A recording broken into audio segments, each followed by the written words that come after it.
Umabot sa higit 134,000 katao ang nadala sa Philippine Orthopedic Center noong 2024 na pawang mga biktima ng aksidente sa kalsada, habang tumataas ang bilang ng mga nasasaktan na nanatiling bukas ang ospital para sa bawat nangangailangan ng agarang lunas at kalinga. Si Crazilin Catarong sa report.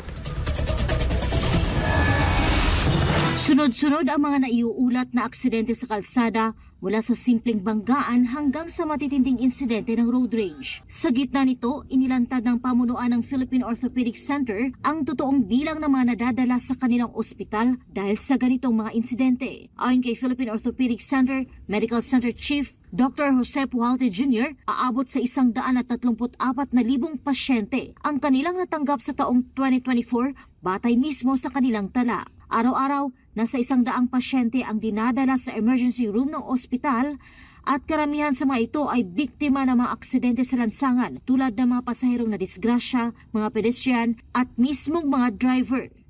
At kung iisipin natin sa mga traffic crashes, traffic or road accidents, ang mga tinatamaan naman ay pasahero, yung tumatawid o yung pedestrian at ang driver. Kaya tatlong grupo yan ng mga pasyente na maaring ma-involve sa mga aksidente.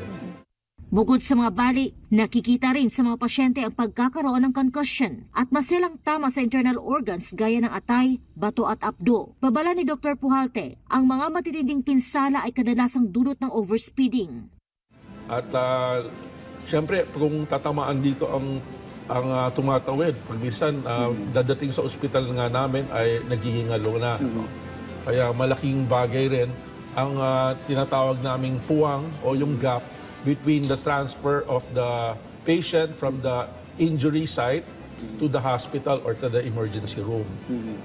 Kailangan natin talaga ng mga trained emergency medicine technicians. Sa tala pa ng ospital, madalas na mas malala ang tinatamo ng mga motorcycle driver, lalo na kung walang suot na helmet. Para naman sa mga nakasakay sa sasakyan, karaniwang nababalian ng binte ang pasyente. Ngunit mas nakababahala ang mga kaso ng open fracture kung saan lumalabas na ang buto mula sa balat. Kapag hindi naagapan, maaari itong pagmula ng impeksyon at tuluyang mauwi sa pagkaputol ng bahagi ng katawan ng pasyente. Sa kabila ng dami ng pasyente na kanilang natatanggap, tiniyak ng Philippine Orthopedic Center na hindi sila namimili o tumatanggi sa pasyente. Bukas ang kanilang emergency room sa lahat ng nangangailangan ng agarang lunas mula sa mga aksidente. Sakaling may emergency o aksidente, maaring tumawag sa 8711-4276 o makipag-ugnayan sa kanilang Facebook page. Para sa Diyos at sa Pilipinas kong mahal, Crazilin Catarong, SMNI News.